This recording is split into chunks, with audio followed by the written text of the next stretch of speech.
Saint Martin দ্বীপ, স্বচ্ছ পানির দ্বীপ, প্রবাল প্রাচীরের দ্বীপ।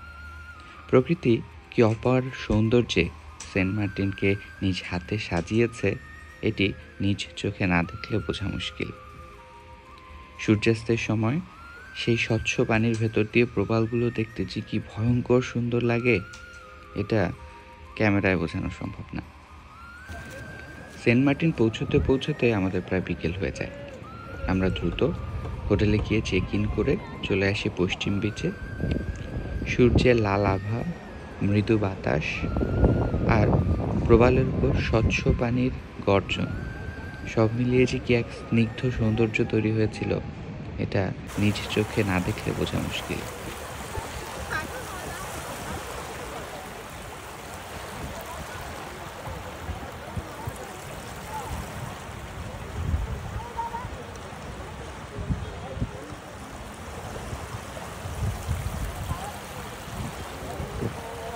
সূর্যাস্তের কিছু অ্যাস্থেটিক ছবি তুলে আমরা পুরো বিকালটা পশ্চিম বিচেই ঘোরাঘুরি করতে থাকি।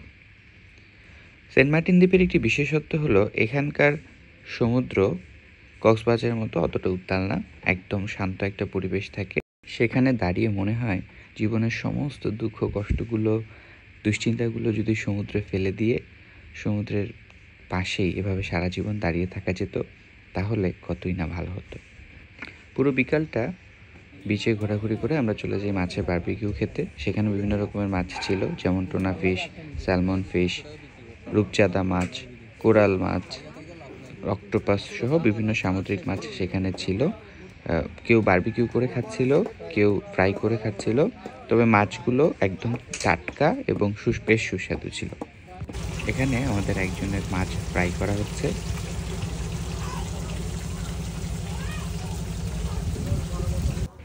আর আমরা বাকি 3 জন বারবিকিউ নিয়েছিলাম। একজন নিয়েছিলাম একটা বড় রূপচাঁদা, একজন নিয়েছিল কোরাল ফিশ, একজন নিয়েছিল টোনা ফিশ। আমি এই রূপচাঁদা মাছটি নিয়েছিলাম। মাছটি বেশ বড় হলেও মাত্র 450 টাকা পড়েছিল বারবিকিউ সহ। মাছটা খেতে অনেক মজা ছিল। এছাড়াও সেখানে ছিল বড় বড় লবস্টার, তবে আমাদের বাজেট শেষ হয়ে যাওয়ার কারণে আমরা আর নতুন করে কিছু খেতে পারিনি। এরপর লোকাল মার্কেটে কিছুক্ষণ ঘোরাঘুরি করে আমরা চলে যাই রুমে।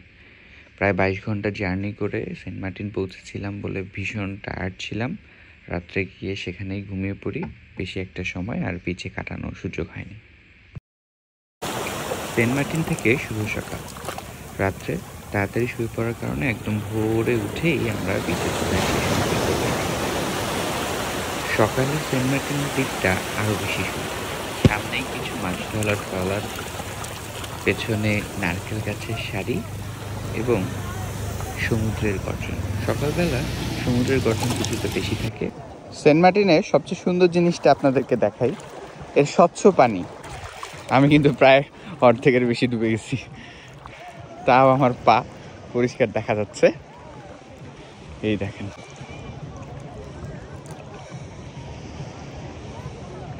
প্রকৃতির কি অপরূপ সৃষ্টি, মাশাআল্লাহ।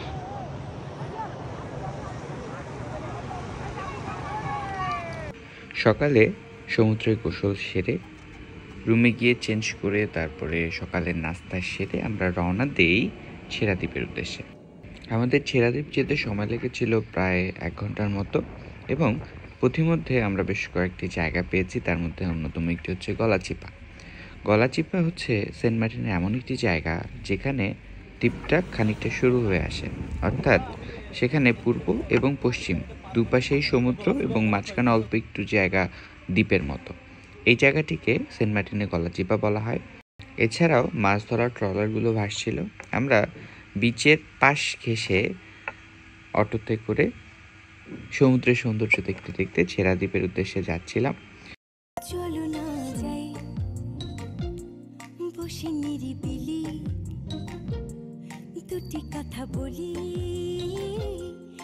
অবশেষে আমরা এসে পৌঁছাই ছেড়া দ্বীপে। ছেড়া দ্বীপের একটি বিশেষত্ব হচ্ছে এখানকার পানি একদম ক্রিস্টাল ক্লিয়ার, এবং এখানে কিছু ছোট ছোট দ্বীপ আছে, ছেড়া দ্বীপ, দারুচিনির দ্বীপ।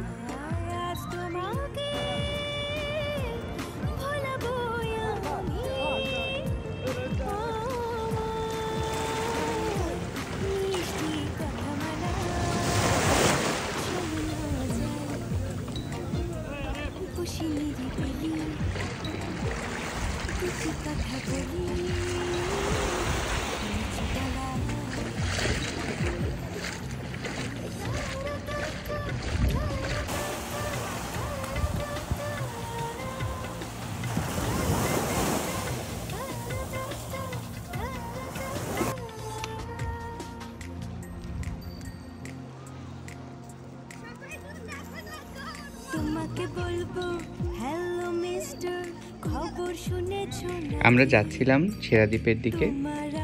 সেন্ট মার্টিনের একদম শেষ প্রান্ত, বাংলাদেশে যে পর্যন্ত বিস্তৃত আর কি, সেই যাওয়ার রাস্তাটা কি অপূর্ব সুন্দর।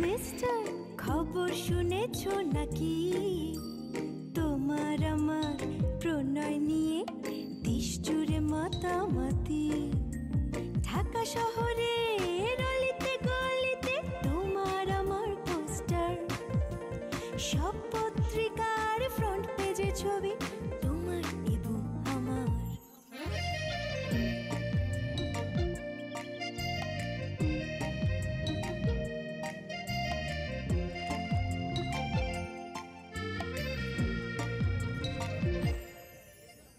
আমাদের কথা সংসদে গেছে দুই নেত্রী রাজি, তারা বলেছেন আর দেরি কেন এখনই ডাকুন কাজী।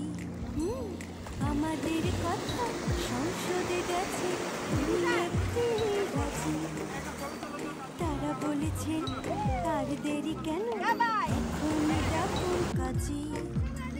তারপরও তুমি চুপ করে কেন তাকাবে না মমতায়, আজ তোমাকে ভোলাবো আমি মিষ্টি কথামালায়। চলো না যাই বসে নিরিবিলি দুটি কথা বলি নিচু গলায়, আজ তোমাকে ভোলাবো আমি আমার মিষ্টি কথামালায়। সেন্ট মার্টিন দ্বীপের অর্ধেক সৌন্দর্যই আমি খুঁজে পেয়েছি ছেড়া দ্বীপে। ছেড়া দ্বীপের কাছাকাছি যখন যাচ্ছিলাম পরিবেশটা তো মুগ্ধ করছিলই, তবে যখন ছেড়া দ্বীপে গিয়ে পৌঁছলাম সেখানকার যে পরিবেশ চোখ জোড়ানোর মতো। সেখানে গিয়ে মনে পড়লো ছোটবেলার সেই একটা লাইন পড়েছিলাম না, যে প্রতিবার শ্বাস নিচ্ছি যেন মনে হচ্ছে বুক ভরে বিশুদ্ধ অক্সিজেন নিলাম, আর প্রতিবার শ্বাসের সাথে যেন এক এক বছর করে আয়ু বেড়ে যাচ্ছিল।